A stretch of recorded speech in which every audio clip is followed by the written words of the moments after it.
कामिका एकादशी महात्म्य। कुंती पुत्र धर्मराज युधिष्ठिर बोले, भगवान, मैंने आषाढ़ माह के शुक्ल पक्ष की देवशयनी एकादशी का सविस्तार वर्णन सुना। अब आप मुझे श्रावण मास के कृष्ण पक्ष की एकादशी की कथा सुनाइए। उस एकादशी का नाम क्या है तथा इसकी विधि क्या है? इसमें कौन से देवता की पूजा होती है?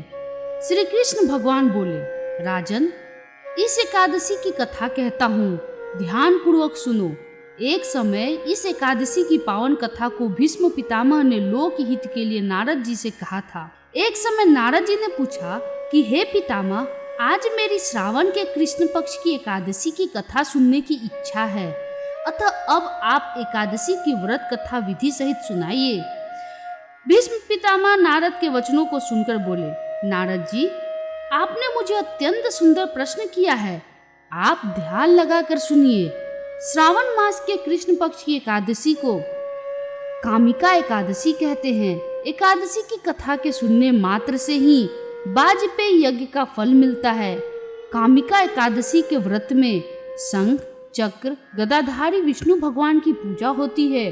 जो मनुष्य इस एकादशी को धूप, दीप, नैवेद्य आदि से भगवान विष्णु की पूजा करते हैं, उन्हें गंगा स्नान के फल से भी बड़ा फल मिलता है। सूर्य चंद्र ग्रहण में केदार और कुरुक्षेत्र में स्नान करने से जो पुण्य मिलता है, वह पुण्य विष्णु भगवान की भक्ति पूर्वक पूजा करने से मिलता है। श्री विष्णु भगवान के पूजन का फल समुद्र और वन सहित पृथ्वी दान करने और सिंह राशि वालों को गोदावरी नदी में स्नान करने के फल से भी अधिक होता है। वैतिपात में गंडकी नदी में स्नान करने से जो फल मिलता है, वह फल भगवान की पूजा करने से मिलता है। संसार में भगवान की पूजा का फल सबसे अधिक है। भगवान की पूजा का फल श्रावण मास के कृष्ण पक्ष की एकादशी के फल के बराबर है। अतः भक्ति पूर्वक भगवान की पूजा न बन सके तो श्रावण मास के कृष्ण पक्ष की कामिका एकादशी का व्रत अवश्य करना चाहिए।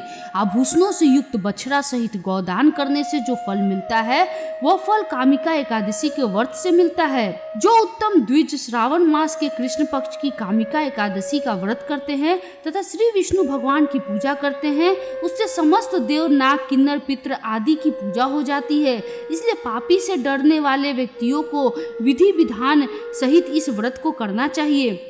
संसार सागर तथा पापों में फंसे हुए मनुष्य को इनसे छूटने के लिए कामिका एकादशी का व्रत करना चाहिए। कामिका एकादशी के व्रत से समस्त पाप नष्ट हो जाते हैं। संसार में इससे अधिक पापों को नष्ट करने वाला कोई और उपाय नहीं है।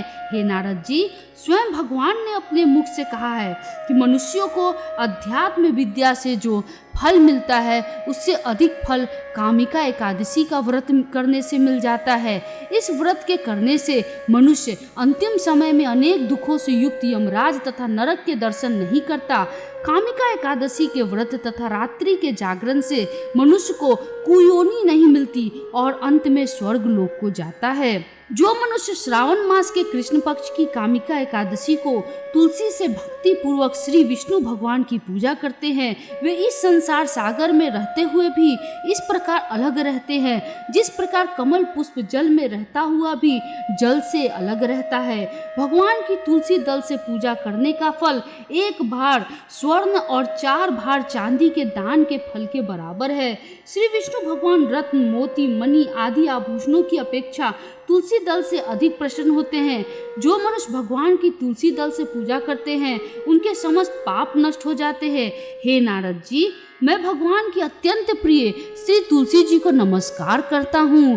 तुलसी जी के दर्शन मात्र से मनुष्य के समस्त पाप नष्ट हो जाते हैं और शरीर के स्पर्श मात्र से मनुष्य पवित्र हो जाता है।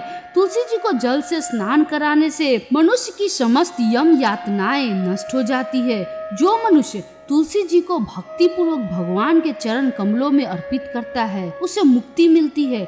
जो मनुष्य इस कामिका एकादशी की रात्रि जागरण करते हैं और दीप दान करते हैं, उनके पुण्यों को लिखने में चित्रगुप्त भी असमर्थ हैं। जो मनुष्य एकादशी के दिन भगवान के सामने दीप जलाते हैं उनके पितृ स्वर्ग लोक में सुधा का पान करते हैं। जो मनुष्य भगवान के सामने घी या तेल का दीपक जलाते हैं उनको सूर्य लोक में भी सहस्त्रों दीपकों का प्रकाश मिलता है। प्रत्येक मनुष्य को इस एकादशी का व्रत अवश्य करना चाहिए। इस व्रत के करने से ब्रह्म हत्या, ब्राह्मण हत्या आदि के समस्त पाप नष्ट हो जाते हैं और इस लोक में सुख भोग कर अंत में विष्णु लोक को जाते हैं। इस कामिका एकादशी के महात्म्य के श्रवण व पठन से मनुष्य स्वर्ग लोक को जाता है।